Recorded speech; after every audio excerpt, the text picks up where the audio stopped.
Na yon, yan lang po yung aking kayamanan, yung aking aparador.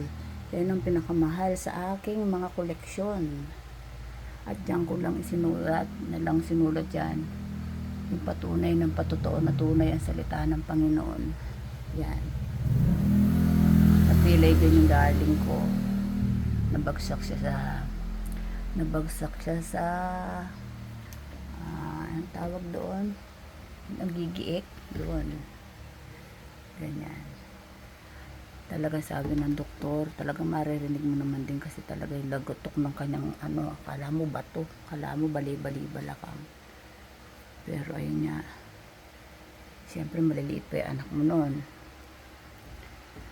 Sabi ko, Lord, para akong nando sa isang makipot, madilim na lugar. Paano bubuhay yung mga anak, sila yung darling mo. Pero yan, binasa ko yung salita ng Panginoon, ayan, pinakita niya sa akin. Halika kayo tayo, manumbalik kay Yahweh, kasi nung panahon na yun talaga ako'y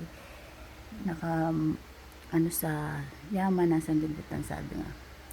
Pagkat ang nanakit ay siya ring magpapagaling, siya ang nanugat, kaya siya rin ang gagamot sa loob ng 2 araw at mapapalakas niya tayo ulit at sa 3 araw tayo kanyang ibabangon upang mamuhay sa kanyang pagtangkilik. Halika kayo.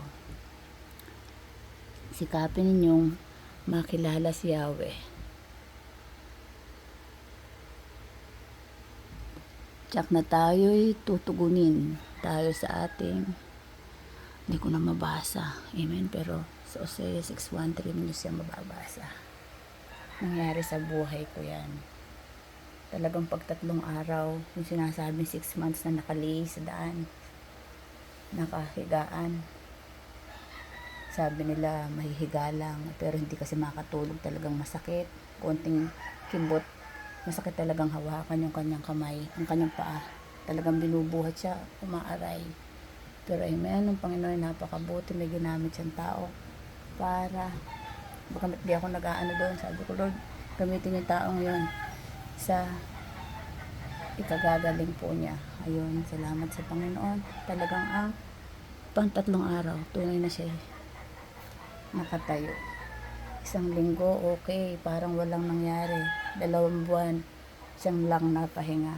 Sumunod na panahon, siya po ay nagsaka na ulit. Ganyan kabuti ang Panginoon. Kaya tunay ang salita ng Panginoon, isang patotoo po yan.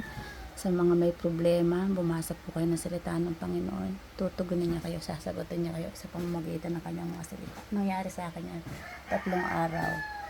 Pangaluna, natulog lang siya. Pangalawa, nakaupo. Pangatlo, nakatayo. Amen. Purihin po ang Diyos. Sa kanya lamang po ang pinakamataas na papuri, pagsamba at paglulahati. Amen. Sa matamis na pangalan ng ating Panginoon. Sa pangalan ng aming tagapagligtas na si Jesus. Amen. Sa kanya lamang po ang papuri magpakailanman. Amen.